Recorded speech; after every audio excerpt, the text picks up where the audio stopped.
हरि लाल की जय। जमुना जी कहती हैं, निश्चय ही भगवान श्री कृष्ण की आत्मा श्री राधा रानी है। तस्या दास्य प्रभावेण, उन श्री राधा रानी के दासीपने के प्रभाव से विरह मेरा स्पर्श नहीं करता। ये जमुना जी द्वारिका की रानियों से कहती है।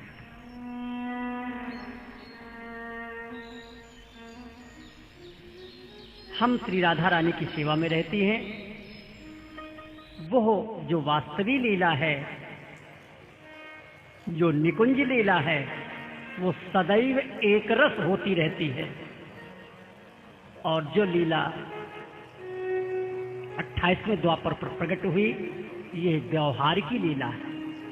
वास्तविक लीला के बिना व्यवहारिक लीला की कोई कीमत नहीं। वास्तविक व्यवहार की लीला का संबंध वास्तविक लीला से है और वास्तविक लीला का संबंध व्यवहार की लीला से है। दोनों लीलाओं का अन्योन्याश्रय संबंध है।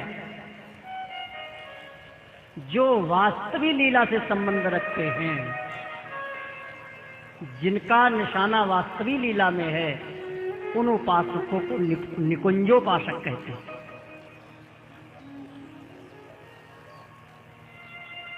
एक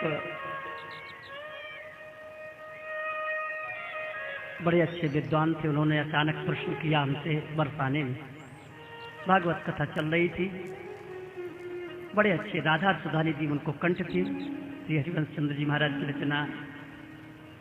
तो प्रश्न किया, बाबा ये भागवत महापुराण के जो 5 अध्याय रास पंचाध्यायी के हैं, ये भागवत के प्राण क्यों हैं?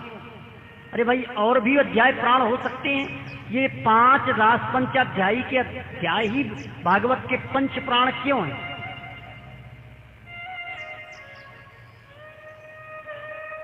कथा कहते कहते हमारा मन सत्संग में था।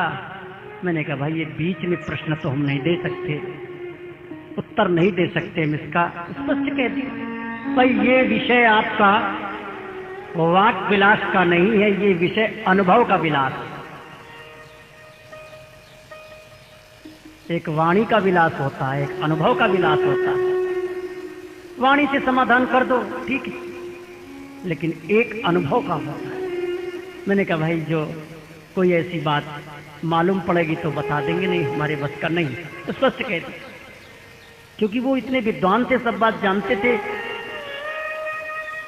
महाराज प्रसंग की कथा चलने लगी, अचानक चलते चलते यही वास्तविक लीला और निकुंज लीला, वास्तविक लीला, व्यवहार की लीला, नित्य लीला, निमित्त लीला, इसका प्रसंग प्रारंभ हो गया। अचानक हृदयाकाश से एक ऐसी आवाज कान में सुनाई दी। वो कभी कृपा होती है तो सुनाई दे देती है, कभी किसी को ऐसी सुनाई दी, अरे यही निकुंज लीला वास्तविक लीला से तो व्यवहार की लीला का थोड़ा सा उदाहरण दिया है महाराज में। छलकत चीच जहां परी तहां प्रेम उद्गार, गावत नृतत हसत सब हरिहित हरस उदार। श्री बिहारी देव जी महाराज कहते हैं, उस निकुंज लीला की का एक छींटा ब्रजमंडल में महारास लीला में पड़ गया है तो सब लोग नृत्य कर रहे हैं, हंस रहे हैं, प्रमुदित हो रहे हैं, प्रफुल्लित हो रहे हैं। नाम रख दिया, बोले रस नहीं है, बोले महारस है। और ये पता नहीं है महारस कौन से रस के समुद्र से आ रहा है। ये उस महासमुद्र से ये महारास की एक बूंद आ टपकी है, जो वृंदावन के निकुंजोपासक श्री हित हरिवंश चंद्र जी महाराज, श्री स्वामी हरदास जी महाराज हैं। बोलो वृंदावन बिहारी लाल की जय।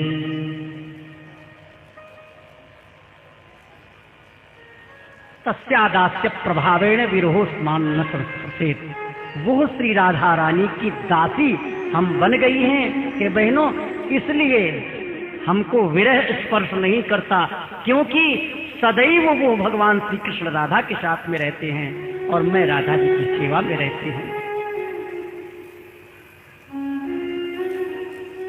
बस, और भी बहुत वर्णन किया।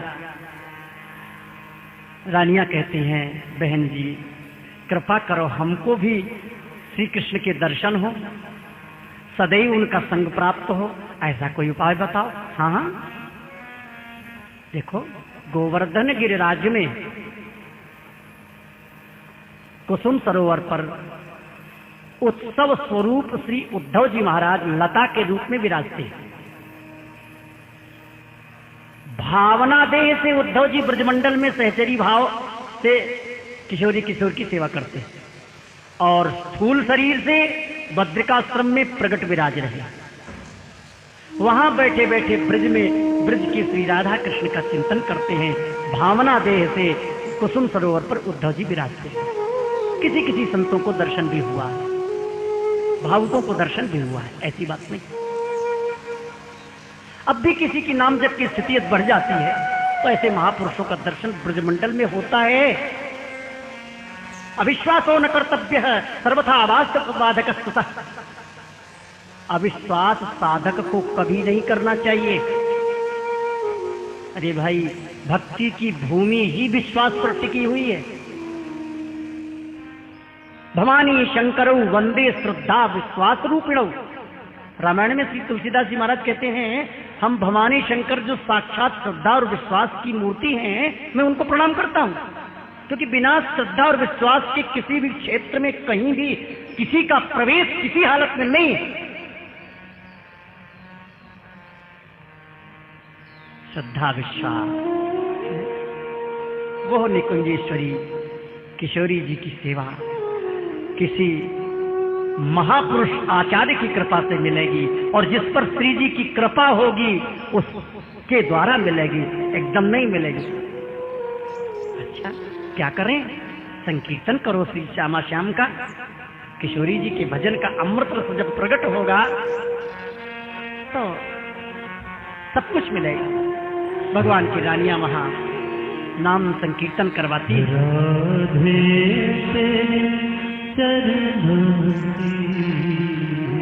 नाम संकीर्तन करवाती हैं। नाम संकीर्तन के प्रभाव से श्री उद्धव जी महाराज प्रकट हुए, उत्सव स्वरूप हैं। दिव्य प्रकाश प्रकट हुआ लताओं के एक कमाल वृक्ष से श्री उद्धव जी महाराज प्रकट होते हैं। बोलिए श्री उद्धव जी महाराज की जय। उद्धव जी का दर्शन होते ही परमाह्लाद में मग्न हो गए। उद्धव जी ने कहा, परीक्षित जी इधर आइए जरा। परीक्षित जी चरणों में लिपट गए। जय जय आज्ञा। बैजनाथ जी चरण पकड़ लिए, रानियों ने प्रणाम किया। परीक्षित जी से कहते, आप जाइए कलियुग का दमन कीजिए, हमारे इस सत्संग में कलियुग बाधा न करे। बस ये प्रमाण भागवत में भी ये प्रसंग आप लोग श्रवण करेंगे। परीक्षित जी ने कलियुग का दमन किया और ये उद्धव जी की आज्ञा से दमन किया। परीक्षित जी कलियुग का दमन करने के लिए जाते हैं। बैजनाथ जी सत्संग में हैं, सत्संग की अध्यक्षता बैजनाथ जी कर रहे हैं। रानियां आनंद विभोर हो गई। श्री उद्धव जी महाराज 1 महीना तक लगातार कथा श्रवण करा रहे हैं भगवान की रानियों। हाँ, एक बात बताऊं, भगवान के दर्शन सबको मिल सकते हैं,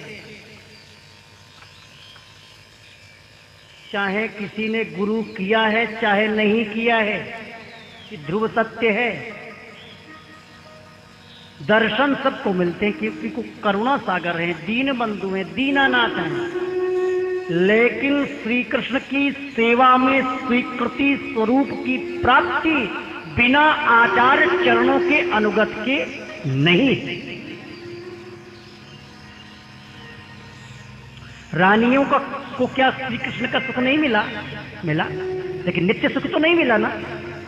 जब आचार्य की कृपा हुई, उद्धव जी की कृपा हुई, तब निकुंज प्रकट होता है।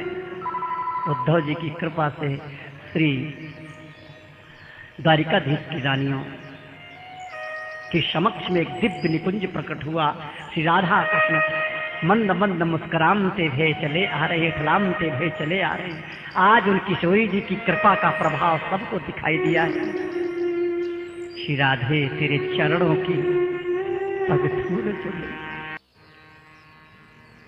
एक महीना श्रीमद्भागवत महापुराण श्री उद्धव जी महाराज ने भगवान की रानियों को श्रवण कराया है।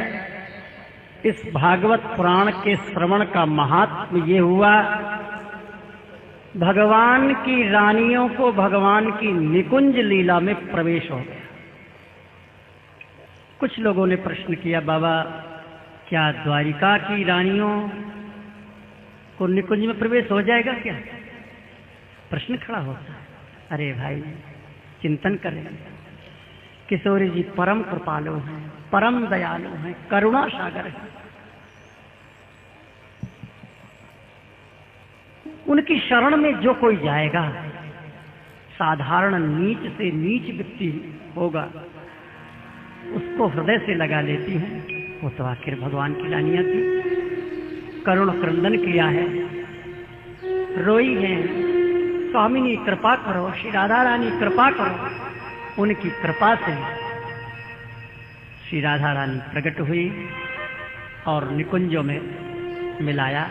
ये महात्म श्रीमद् भागवत महापुराण का। स्कंद पुराण में भागवत का महात्म श्री वेदव्यास जी महाराज ने वर्णन किया।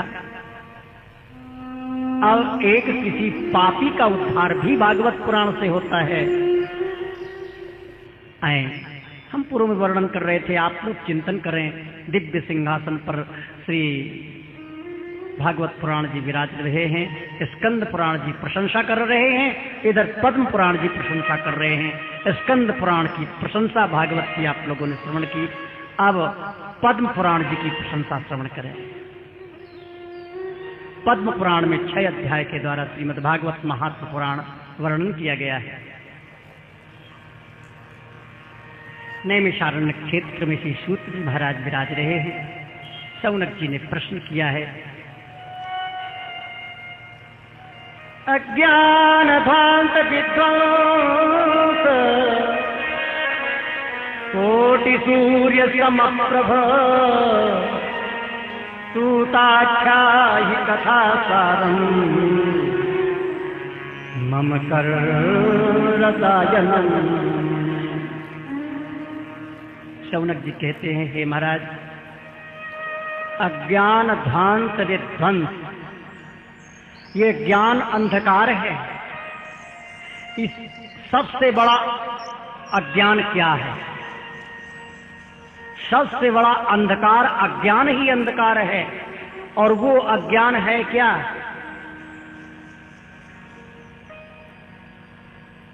भगवत सत्ता को स्वीकार न करना, नास्तिकता को हृदय में धारण करना, ये सबसे बड़ा अज्ञान का अंधकार है।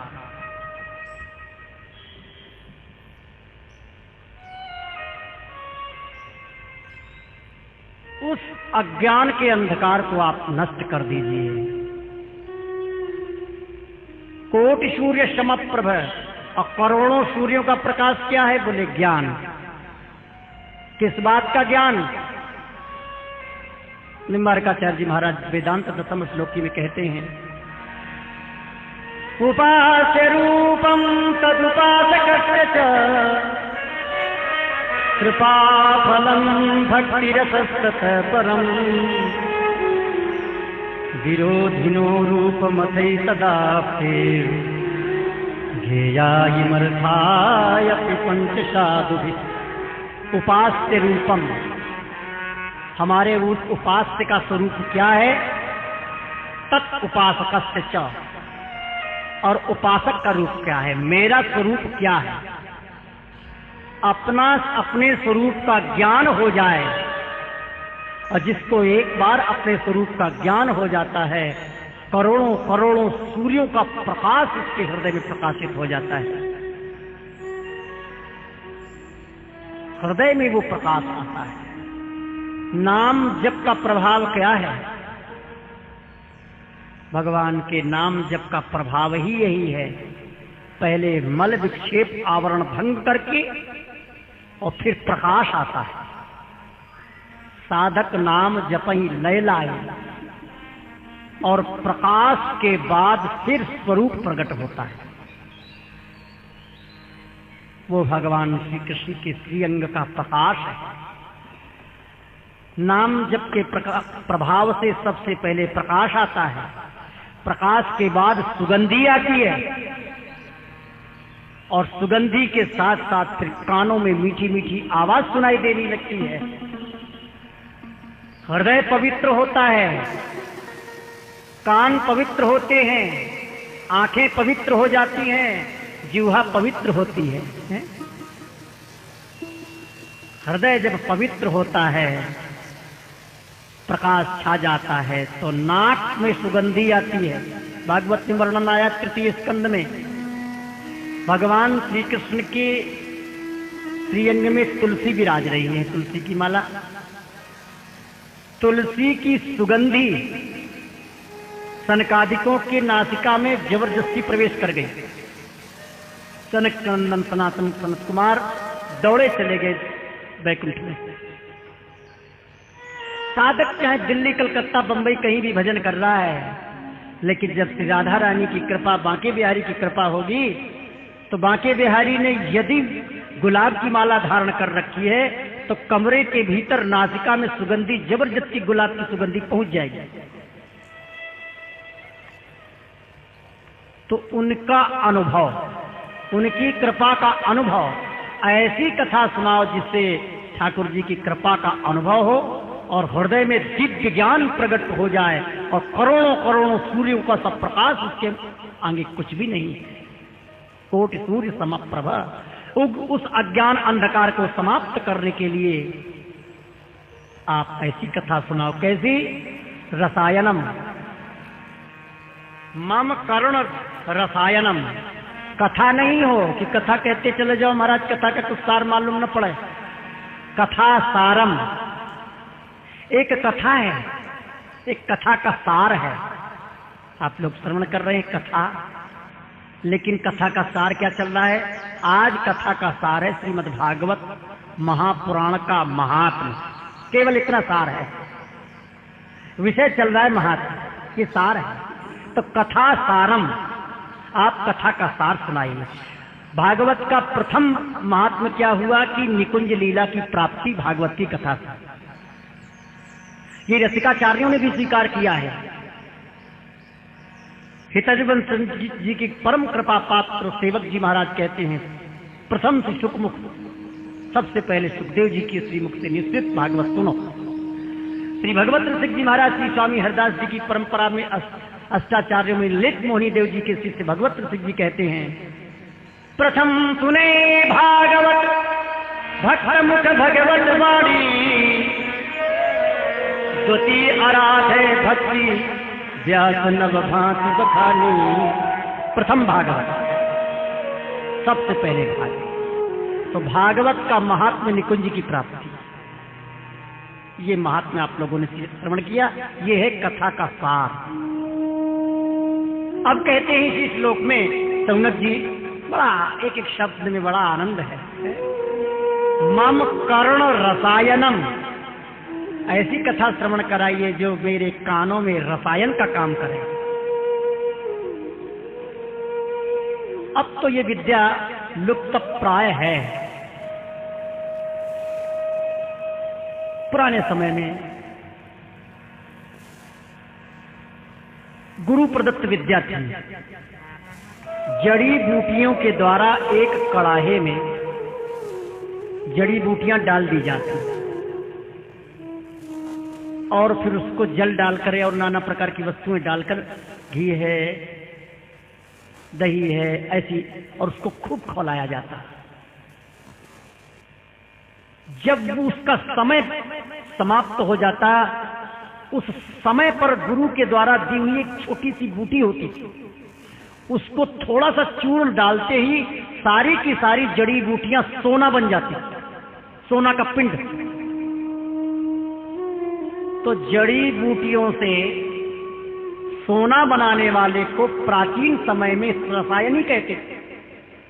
अरे साहब, बड़े रसायनी है, बहुत परिश्रम था उसमें, बड़ी कृपा से बना पाते थे, सहज नहीं। तो वो शब्द यहां वर्णन कर रहे हैं श्री शौनक जी महाराज, मम कर्ण रसायनम।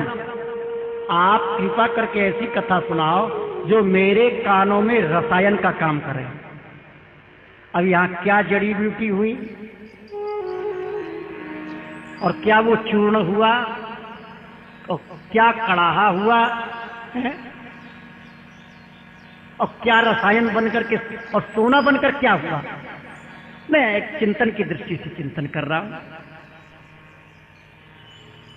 नाना प्रकार की जड़ी बूटी का तात्पर्य भक्ति विषयक चरित्र, भक्तों के चरित्र, भागवत चरित्र, ये हुई जड़ी बूटी। और मेरे कान के द्वारा हृदय रूपी कड़ाहे में डाल दीजिए और फिर विरहाग्नि से धधकाइए। मेरे श्यामा श्याम कब मिलोगे, मेरे राधा कृष्ण कब? इस अग्नि से जना, उसको खोला। जब वो जड़ी बूटियां बिल्कुल नरम पड़ जाए, अर्थात हृदय द्रवीभूत हो जाए, तब समय पर गुरु की कृपा का पुट डालिए। ये अपनी अपनी परंपरा में उपासना करने की विधा वर्णन की जाती है। कोई गुरु कहता है बेटा आज से तुम संसार के दास नहीं हुए, ठाकुर जी के दास हो गए, कृष्ण दास हो गए, श्याम दास हो गए हैं? कोई कोई गुरु जी कहते हैं बेटा आज से तू संसार का नहीं है, न तू सखा है, न तू स्त्री है, न पुरुष है, न नपुंसक है, तू तो श्यामा श्याम की सखी है। बस ये विश्वास धारण कर ले, किसी से बताना नहीं, मैं मंत्र दे रहा हूं। कोई गुरु कहते हैं बेटा आज से तू कृष्ण का सखा हो गया। ये है पुट। मौके पर गुरु प्रदत्त वस्तु उसमें डालो और महाराज सारी की सारी जड़ी बूटियां सोना बन जाती हैं। सोना बनना क्या है? इसी शरीर में से, और वो शरीर अलग दिखाई देने लगे। हम श्यामा श्याम के दास है, हम श्यामा श्याम की सखी हैं। ये है दिव्य शरीर को ही सोना बताया है। तो रसायनी बताया सूत जी को, आप हमको सोना बना दीजिए। कैसे? बोले कथाओं के द्वारा। ये एक रसायन शब्द का भाव है। कैसी कथा श्रवण कराओ? ये तो भाई श्रोता की इच्छा है, कैसी कथा सुनना चाहता है। दो प्रकार के श्रोता होते हैं। देखो बुरा नहीं मानना, मैं अपनी वृंदावनी भाषा में कुछ उल्टा सीधा कह देता हूं। किसी को भूसा खाने की इच्छा होती है, उसको भूसा ही अच्छा लगता है, और किसी को घी बूरा अच्छा लगता है। अब जिसको घी बूरा अच्छा लगता है, भाई जिसका पेट घी बूरा से भरेगा उसको तो घी बूरा खिलाया जाएगा ना। और जिसको डॉक्टर ने नहीं कर दिया, देखो जी मीठा मत खाना, घी मत खाना, तो क्या खाएगा बेचारा? दूसरी रोटी खाएगा ना। अब घी हजम नहीं हो रहा है, निकुंज लीला हजम नहीं हो रही है, तो भाई मारधार की लीला श्रवण कराओ, निमित्त लीला श्रवण कराओ, बारह भगवान को बुला लो, नरसिंह भगवान को बुला लो। मैं कोई भेद दृष्टि से नहीं, एक लीला रस के भाव से कह, लीला का रस। इसी प्रकार शौनक जी की इच्छा है हमको ऐसी कथा सुनाओ। कैसी? भक्ति ज्ञान विरागा विवेको वर्धते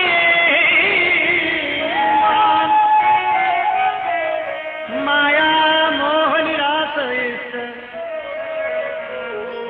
वैष्णवैः क्रियते कथम। ऐसी कथा सुनाओ। प्रश्नवाचक चिन्ह है। कैसी सुनाओ? पूछते हैं सूत जी कैसी सुनाओ? महाराज ऐसी सुनाओ। कैसी? भक्ति ज्ञान विराग आप्तो। आप्त का मतलब भरी हुई। जिस कथा में भक्ति भरी हो, जिस कथा में ज्ञान भरा हो, और जिस कथा में वैराग्य भरा हो और विवेक प्रकट हो, ऐसी कथा सुनो। भक्ति ज्ञान विरागा तो विवेको वर्धते महान। साधारण विवेक नहीं, महान विवेक प्रकट हो। क्योंकि माया मोह से निराश बेचारे वैष्णव भगवान के दास हम लोग इस कलयुग में क्या करें। काम क्रोध लोभ मोह की चपेट से चित्त को शांति नहीं मिलती। गुरुदेव क्या करें। यही घोरे कलऊ प्राय, इस घोर कलयुग में जीव राक्षस भाव को प्राप्त हो गया है। मार धार, कभी उसको ठाकुर जी की लीला कथा सुनने की इच्छा ही नहीं होती। राक्षसी भाव, तमोगुणी स्वभाव। ऐसी कथा सुनाओ। कैसी सुनाओ भाई, बताओ तो सही। श्रेयसां यद भवेत् श्रेय पावनानां च पावनम। आप हमें कोई ऐसा शाश्वत साधन बताइए जो सबसे अधिक कल्याणकारी तथा पवित्र करने वालों को भी पवित्र करे, भगवान श्री कृष्ण की प्राप्ति करावे। एक बड़ी अच्छी बात कही देखिए, पवित्र करने वालों को भी पवित्र कर दे। क्या अच्छी बात है। यहाँ श्रेय माने कल्याण, कल्याण करने वालों का भी कल्याण कर दे, कल्याण का भी कल्याण कर दे। देखो, हम लोगों को मनुष्य शरीर मिला। मनुष्य शरीर मिलने पर नाना प्रकार के धर्म जाल में फंसे हैं। भगवत भजन नहीं प्राप्त हो रहा, क्या करें। लेकिन किसी सद्गुरु की कृपा से भजन करने लगे, हमारा कल्याण हो गया। लेकिन अब इस कल्याण का कल्याण और क्या, पवित्र का पवित्र, पवित्र को भी पवित्र कर दे। भजन करने से मन बुद्धि शरीर पवित्र होता है।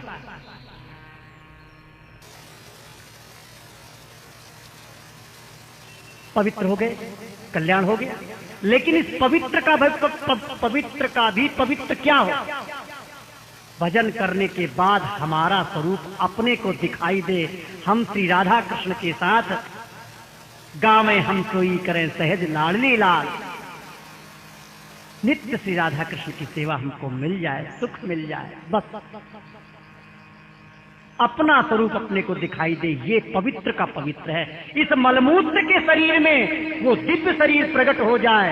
ये शरीर है कल्याण में शरीर। भजन करने वाला शरीर कल्याण में शरीर है, लेकिन भजन करने वाले शरीर में से दूसरा एक शरीर प्रकट हो जाए तो कल्याण का भी कल्याण करने वाला शरीर है। बोलो बाके बिहारी पवित्र को भी पवित्र करते। ये संतों के महात्माओं के अपने स्वतंत्र के भाव है। शब्दार्थ तो आप सब जानते ही। महात्माओं का काम धंधा तो कुछ है नहीं। बैठ गए, एक श्लोक ले लिया, एक पद ले लिया सवेरे से शाम तक और उसके उधेर गुण में लगे। ठाकुर जी के चरण कैसे हैं? एक कह रहा कोमल है। कैसे कोमल है? बोले कमल सरी के। नहीं साहब, कमल सरी के नहीं, गुलाब सरी के। कि चिंतन है ना, आनंद है। शब्द का चिंतन, शब्द भेदी जो निष्दिन होई महापरम सुख पावे से। हरिवंश जी की परंपरा में श्री नागरीदास जी महाराज, राजस्थान के इलाके के थे महाराज, एक पद में एक साल व्यतीत करते थे, वर्षों व्यतीत कर देते एक पद के चिंतन में। श्री हरिवंश चंद्र जी महाराज की 84 का पूरा चिंतन नहीं कर पाए, 84 पद अपने जीवन में पूरे नहीं कर पाए। तो ये है चिंतन। ऐसी कथा सुनाओ कि कृष्ण प्राप्ति करम। भागवत में बहुत से लोग कहने लगते हैं बाबा हमको ऐसी कथा सुनाओ, भागवत करा लिए। भैया ठीक है, हो जाएगी। ऐसी कथा सुनाओ बाबा घर की सब बाधा समाप्त हो जाए, मेरा सब काम बन जाए, मेरा व्यापार चलने लगे, मेरा धंधा चलने लगे। अब क्या कहें। लेकिन यहां तो इन्होंने उद्देश्य बना लिया है। सौनक जी कहते महाराज ऐसी कथा सुनाओ जिस कथा से कृष्ण की प्राप्ति हो। भागवत कथा में केवल कृष्ण प्राप्ति विषयक प्रसंग है। इसीलिए हंसों को नहीं, ये परमहंसों को प्रिय लगती है। इसलिए इस भागवत का नाम परमहंस संहिता है। एक हंस संहिता है, परमहंस संहिता। हंस कहते हैं दूध और जल को अलग अलग कर दे, परमहंस उसको कहते हैं बोले दूध भी पी जाओ जल भी पी जाओ। हरिवंश चंद्र जी महाराज से किसी ने पूछा, बोले महाराज जी एक बात बताओ, दुष्ट कौन है और सज्जन कौन है? भैया हमको कुछ पता नहीं है, राधा वल्लभ लाल को हृदय ध्यान मुखनाम, सबसों हित निष्काम मति श्री वृंदावन विश्राम। सबसों हित, एक से नहीं, हमको तो सब श्यामा श्याम दिखाई देते हैं, मेरे को कोई दुष्ट और सज्जन दिखाई नहीं देता। ये है दृष्टि। कृष्ण प्राप्ति करम, कृष्ण की प्राप्ति कराने वाली कथा सुनाओ मेरे गुरुजी। सत सत साधनम तदवद अधुना, ऐसा साधन बताओ जिससे कृष्ण की प्राप्ति हो। कहते हैं चिंतामणि लोक सुखम सुरद्रु स्वर्ग संपदम प्रयच्छति गुरु प्रीतो वैकुंठम योगी दुर्लभम। चिंतामणि, किसी को चिंतामणि मिल जाए तो जो चिंता करोगे वो सब चिंता तुम्हारी पूरी हो जाएगी, समाप्त हो जाएगी, चिंता करनी नहीं पड़ेगी, वो वस्तु मिल जाएगी। चिंतामणि लोक के सुख को प्रदान करती है और स्वर्ग का वृक्ष है कल्प वृक्ष। स्वर्ग में कल्प वृक्ष का आश्रय लेकर के सारे देवताओं को सब सुख मिलते हैं। सीधा सा अर्थ है, चिंतामणि लोक के सुख को देती है, स्वर्ग के सुख को कल्प वृक्ष देता है। लेकिन यदि गुरुदेव प्रसन्न हो जाते तो प्रयच्छति गुरु प्रीतो वैकुंठम योगी दुर्लभम। यदि गुरु जी प्रसन्न हो जाते हैं तो योगियों का दुर्लभ धाम वैकुंठ धाम।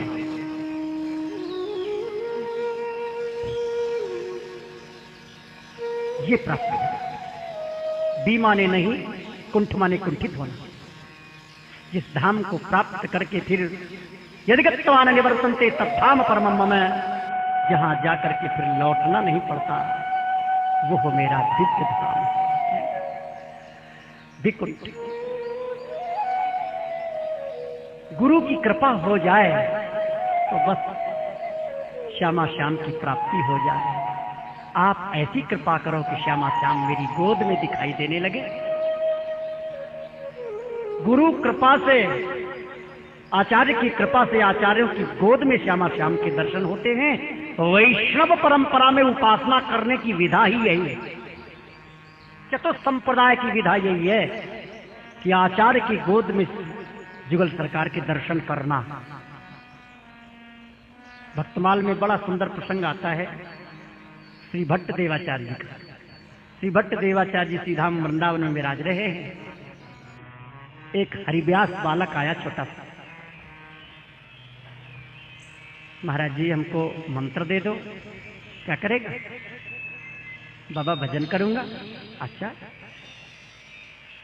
तू मेरी बात मानेगा?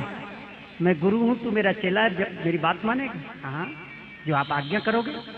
बेटा ऐसा है, मंत्र तो दे दूंगा, लेकिन तू मेरी एक बात मान, गोवर्धन चला जा और रोजाना गिरिराज जी की परिक्रमा किया कर। 12 साल तक रोज परिक्रमा कर और फिर मेरे पास आ जा, जो आज्ञा गुरुदेव। 12 वर्ष के बाद वो हरिव्यास जी बड़े हो गए। गुरु जी के चरणों में प्रणाम किया, साष्टांग प्रणाम किया। गुरु जी के गोद में एक प्रकाश दिखाई दे रहा था। गुरु जी मंत्र दे दो। अच्छा, तेरे को मेरी गोद में कुछ दिखाई दे रहा है? नहीं महाराज, प्रकाश दिखाई दे रहा है और कुछ नहीं। ऐसा है, मेरी बात मानेगा? हाँ गुरु जी। क्या अब की बार 12 वर्ष परिक्रमा और लगा है गोवर्धन। धैर्य की भी क्या पराकाष्ठा है। भगवत मिलन की कितनी लालसा है। भैया एक जन्म नहीं, करोड़ों करोड़ों जन्म उसकी प्राप्ति के लिए खपाने पड़ते हैं। जन्म कोटि लग रगर हमारी वरं कृष्ण नत रहो कुमारी, वरं शंभु नत रहो कुमारी। पार्वती जी कहती ये है उपासना करने की विधा, अनन्य धर्म। 12 वर्ष फिर परिक्रमा की, गुरु चरणों में साष्टांग प्रणाम किया है। महाराज मंत्र दे दो। बेटा गोद में कुछ दिखाई दे रहा है? बड़े प्रफुल्लित होकर के, प्रमुदित होकर, प्रसन्न होकर के चरणों से लिपट के जय जय। एक लाला दिखाई दे रहा है, एक लाली दिखाई दे रही है, एक बांसुरी बजा रहे हैं, एक हंस रहे हैं, गलबैया दिए हुए।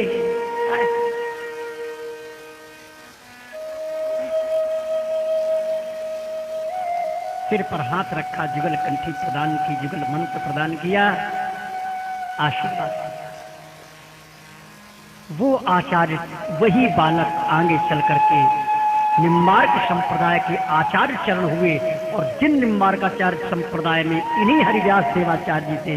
हरिव्यास तेज हरि भजन बल,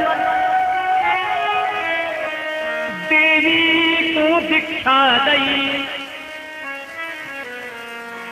साक्षात दुर्गा जी आई और हरिव्यास देवाचार्य जी से मंत्र लेकर के वैष्णवी देवी पड़ी। ऐसा प्रसंग भक्तमाल ग्रंथ। वही बालक हरिव्यास देवाचार्य गुरु कृपा से गोद में श्यामा श्याम के दर्शन किए। शिशौनक जी कहते हैं गुरु प्रसन्न हो जाए तो गोद में श्यामा श्याम के दर्शन हो जाए। वाह, प्रसन्न हो गए सूत जी महाराज। कथा सुनने वाला हो तो ऐसा हो। तब इसीलिए तो कहा है कथामृत रसास्वाद कुशला। ये कुशल श्रोता है, ये महामतिन श्रोता है, अकुशल नहीं। हमको आपको, हम लोग वृंदावन में रहते हैं, लोग तो भूले भले भूले तुम जिन भूलो मालाधारी। अरे भाई, वृंदावन से बाहर रहने वाले कोई भूल कर जाए तो कोई परेशानी नहीं। हम लोग तो वृंदावन में रहते हैं ना। हम लोग कथा श्रवण करें, कथा कहें, बैठे आनंद लें, तो हमको भी इसी प्रकार चिंतन करना चाहिए। हम कथा क्यों सुन रहे हैं? हमको श्री कृष्ण प्राप्ति के लिए हम कथा सुन रहे हैं, और कोई हृदय में कामना नहीं हो, क्योंकि कामना से ही अपनी वस्तु की प्राप्ति नहीं होती। ठाकुर जी यही देखते हैं कि इसकी दृष्टि कहाँ है। इस प्रकार सूत जी महाराज प्रीति सौनक चित्ते, सौनक जी की प्रीति का विचार किया। सूत जी महाराज बड़े प्रसन्न हुए और क्या कहते हैं, सर्व सिद्धांत निष्पन्नम संसार भयनाशनम। मैं तुमको सारे सिद्धांतों का सार सुनाऊंगा जो संसार का भय नष्ट कर देगा, भक्ति को बढ़ाएगा, और जिस साधन से श्री कृष्ण प्रसन्न होंगे। सावधानी से सुनो, मैं तुमको सुना रहा। कालव्याल मुखग्रासन रणाश हेतवे श्रीमद्भागवतम शास्त्रम कलौ कीरेण भाषितम। काल रूपी अजगर के मुख में सब पड़े हुए, सांप के मुख में, और उस सांप के मुख से यदि निकाल सकता है कोई तो श्रीमद्भागवत महापुराण कलौ कीरेण भाषितम। शुक रूपी, तोता रूपी जो सुखदेव जी महाराज हैं, उनके मुख से जो निश्चित श्रीमद् भागवत है, वही उस अजगर से तुमको निकाल सकती है। ये भागवत की कृपा से ही आप लोग काल रूपी सर्प के मुख से बच सकते हैं और ठाकुर जी की प्राप्ति हो सकती है। इस कथा को, श्रीमद् भागवत कथा को श्री परीक्षित महाराज को श्री सुखदेव जी महाराज ने श्रवण कराया है। जिस समय सुखदेव जी महाराज परीक्षित को कथा श्रवण कराने के लिए बैठते हैं तो देवता आ गए अमृत का कलश लेकर के। कहते हैं महाराज ये कलश ले लो, ये अमृत इनको पिला दो और ये अमृत हमको पिला दो, कथामृत हमको पिला दो और स्वर्ग का अमृत परीक्षित को पिला दो। सुखदेव जी महाराज हंस के, अरे वाह पक्के बनिया हो, बदला बदली बड़ी अच्छी करते हो। हंसकर कहते हैं अरे कौन ऐसा बुद्धिमान होगा जो हाथी के बदले कुत्ता बदल लेगा? कौन ऐसा बुद्धिमान होगा जो मारुति गाड़ी के बदले में साइकिल बदल लेगा?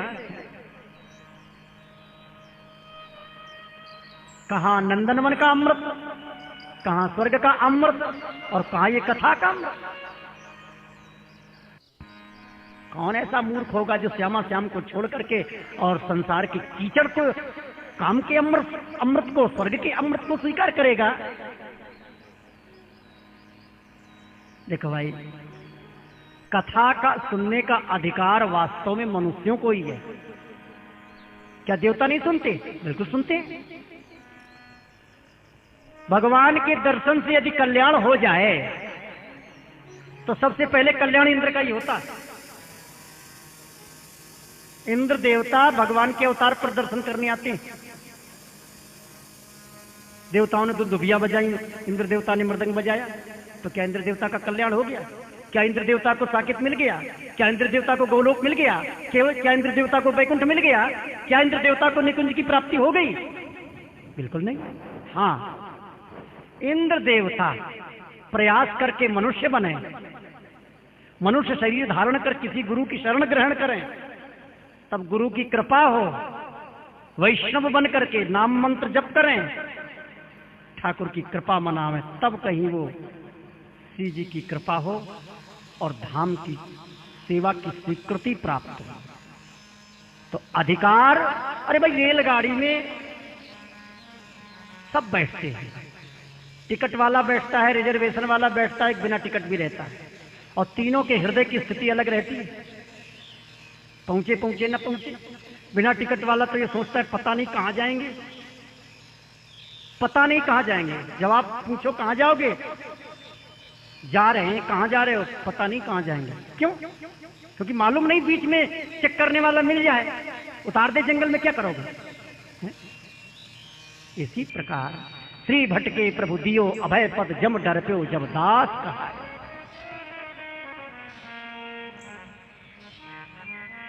ये भागवत का अमृत तो मनुष्य लोक में मनुष्यों को ही है, क्योंकि इसके प्रभाव से ठाकुर जी की प्राप्ति होती है। इसलिए स्वर्गलोक से श्रेष्ठ पृथ्वी लोक है। वास्तविकता तो यही है, क्योंकि स्वर्गलोक से यदि कोई भी चाहे कि हम वैकुंठ के वासी बन जाएं, जा सकते हो, ऐसी बात नहीं है, लेकिन ठहर नहीं सकते, वहां सेवा में नहीं जा सकते। और दूर से कुछ शिकायत करनी है, अपना शिकायत कर दी। इसलिए सब लोगों से पृथ्वी मंडल श्रेष्ठ है। मनुष्य योनि सबसे श्रेष्ठ बताई है। किस लिए श्रेष्ठ बताई है? कि गुरु कृपा प्राप्त करके नाम जप कर श्री जी की चरणों की सेवा मिल जाए, बस इतने लिए, और इसके अलावा किसी बात का ये श्रेष्ठ मानव शरीर नहीं है। जन्मांतरे भवेत् पुण्यं सदा भागवतं लभेत्। एक जन्म नहीं, कितने जन्मों का पुण्य इकट्ठा होता है, एकत्रित होता है, तब कहीं भागवत की कथा सुनने को मिलती। एक महात्मा बोले, व्यास जी बात तुम ठीक कहते हो, लेकिन मेरी समझ में आपकी बात गले नहीं उतर रही। अरे भाई क्यों नहीं उतर रही? आप कह रहे हो जन्मांतरे भवेत पुण्यम, शब्द की पकड़ है ना। अरे भाई पुण्य का प्रभाव है, पाप से नरक और पुण्य से स्वर्ग, तो ये तो सीधा पुण्य का प्रभाव, स्वर्ग में जाना हो गया। तो पुण्य के प्रभाव से तो स्वर्ग जाएंगे, पुण्य के प्रभाव से भागवत की कथा सुनने को थोड़ी मिल जाएगी। यह तो अति हरि कृपा जाग पर होई, पाव दे यह मार्ग सोई। ये तो जिस पर अति कृपा होगी ठाकुर जी की, श्री जी की अति कृपा होगी, वही सत्संग में आएगा और उसी को ये भागवत सत्संग प्राप्त होगा। भागवत कथा सुनने को उनकी कृपा से भागवत कथा सुनने को मिलती है, पुण्य का प्रभाव नहीं। हमने कहा भाई आपका भी कहना ठीक है। क्यों? क्योंकि आप परम भागवत धर्म से बोल रहे हैं, इसलिए आपका भी धर्म है, ठीक है, और कहना भी ठीक है। लेकिन यदि इधर कहा जाए पुण्यम, दान करने से पुण्य करने से क्या होता है? दान करोगे पुण्य मिलेगा। तन पवित्र सेवा किए, धन पवित्र किए दान, मन पवित्र हरि भजन सो होय त्रिविध कल्याण। धन को मल का स्वरूप बताया है। जिस धन में से दशमांश दान नहीं किया जाता वो बहुत अपवित्र होता है। दशमांश कमाई का दशमांश दान करने से धन पवित्र होता है और उस धन को ग्रहीता ग्रहण करता है तो मन बनता है। जब मन बनता है तो व्यक्ति भजन करता है। जब भजन करता है तो मन निर्मल होता है। भजन करने का मन बनता है। मन पवित्र नहीं होता। मन पवित्र तो भजन करने से होता है। धन पवित्र दान से होता है। तन पवित्र शरीर से होता है। शरीर से सेवा हरि गुरु की करने से शरीर पवित्र होता है। तो भजन का मन करता है जब धन शुद्ध होगा तो। धन का प्रभाव बहुत है। जैसा खावे धन ऐसा बने मन है। दोनों बातें अपने अपने स्थान पर ठीक है। सुखदेव जी कहते हैं मैं तुमको ये भागवत कथा नहीं सुनाऊंगा, अपने परीक्षित को सुनाऊंगा। सूत जी कहते हैं सौनक जी जब 7 दिन कथा श्रवण करके दिव्य धाम में गए, विमान में बैठकर परीक्षित जी तो महाराज स्वर्ग लोक के सामने जब विमान आया तो उतर करके स्वर्ग की तरफ दृष्टिपात किया। श्री परीक्षित जी ने तो सामने से श्री इंद्र देवता चले आ रहे हैं माला लिए हुए। महाराज मेरे स्वर्ग पर कृपा करो, चरण पधारो। परीक्षित जी हाथ जोड़ देते हैं भैया मैं तो कहीं नहीं जाऊंगा, मैं तो श्यामा श्याम के पास जाऊं। बड़ा विचित्र प्रलोभन है।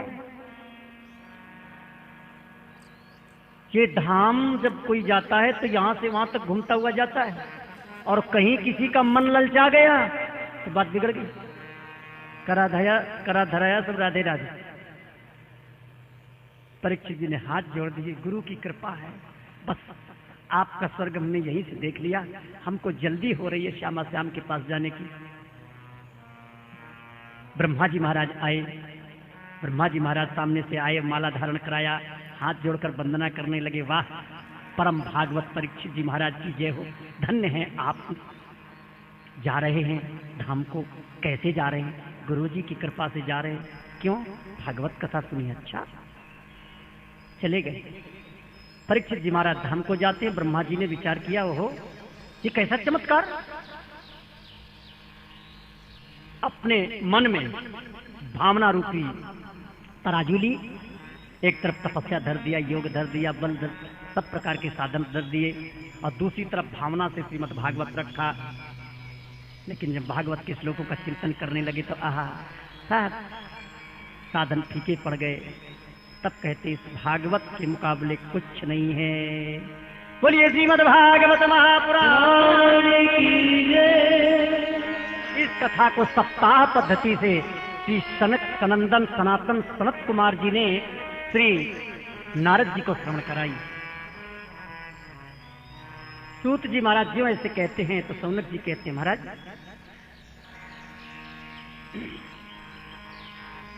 लोक विग्रह मुक्तस्य नारदस्यास्थिरस्य च। नारद जी महाराज तो स्थिर नहीं रहते, एक स्थान पर भ्रमण करते रहते हैं, क्योंकि प्राचेतस दक्ष का श्राप है। 2 प्रकार के दक्ष हैं भागवत में। एक दक्ष वो हैं जिनका गला कट करके बकरे का गला बनाए। ब्रह्मा जी के बेटा अंगूठे से पैदा भये हैं, दक्ष अंगुष्ठा। और एक दक्ष वो जो प्रचेताओं के बेटा दक्ष हुए। संत का अपमान, भगवंत का अपमान करने से, गुरु का अपमान करने के प्रभाव से अमर शरीर भी मर गया दक्ष का। ये महापुरुष संत के अपराध से, श्री शंकर जी के अपमान का प्रभाव, दक्ष का गला कट गया। मैं बोली मारी गई देखो अजया आंख। मैं जो कहता है वो बकरा होता है। इसलिए शंकर जी ने कहा मैं बहुत करता है, इसको बकरे का सिर लगा दे। सारा अभिमान गलित हो गया। शंकर जी से प्रार्थना की है, बुद्धि शुद्ध हुई है, लेकिन पश्चाताप हृदय मेरा, हाय हाय मैंने महापुरुष का अपमान किया, भगवान का अपमान किया, गुरु का अपमान किया, संत का अपमान किया, मेरे को धिक्कार है। इसलिए वो शरीर छोड़ करके फिर प्रचेताओं के बेटा बने हैं, इसलिए उनको नाम प्रचेतस दक्ष। 11,000 पुत्रों को नारद जी ने संत बना दिया। इसलिए क्रोध में इन दक्ष ने श्री नारद जी को श्राप दे दिया, आप एक स्थान पर नहीं रुक सकते हो। सौनक जी कहते हैं महाराज नारद जी एक स्थान पर नहीं रुक पाते, फिर 7 दिन कैसे श्रीमद् भागवत कथा श्रवण की।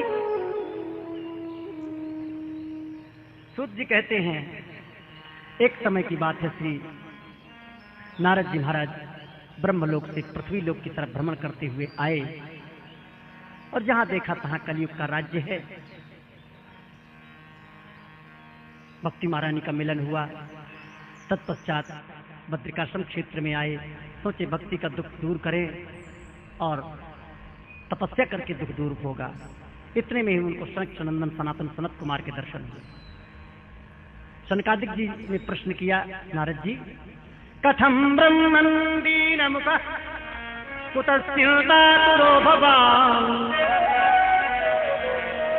ब्रह्मन, अजी ब्रह्मर्षि जी, आप तो देवर्षि हैं, देवलोक में रहने वाले हैं, आप चिंतित क्यों हैं, उदास क्यों हैं, उद्विग्न क्यों हैं, दुखी क्यों हैं? अरे भाई संसार में रहने वाला हो कोई, पृथ्वी में कोई रहने वाला हो और वो दुखी हो, लोक के गुण उस पर अपना प्रभाव दिखावें तो चलो कोई बात नहीं। और आप लोक से तो परे हो ना, आपका शरीर मलमूत्र का शरीर नहीं है, आपका शरीर दिव्य शरीर है। और दिव्य शरीर में उदासता आवे, उद्विग्न आवे, दुख आवे, क्लेश आवे, ये बात समझ में नहीं आती। आप मनुष्य लोक के ऋषि तो हो नहीं, आप देवलोक के ऋषि हो, आप उद्विग्न क्यों हैं? तब श्री नारद जी महाराज वर्णन करते हैं मैं उद्विग्न क्यों हूं, मैं उदास क्यों हूं। नारद जी कहते हैं महाराज अहम तो पृथ्वी यातो, मेरे मन में जिज्ञासा जागृत हुई कि चलो कलयुग आ गया है,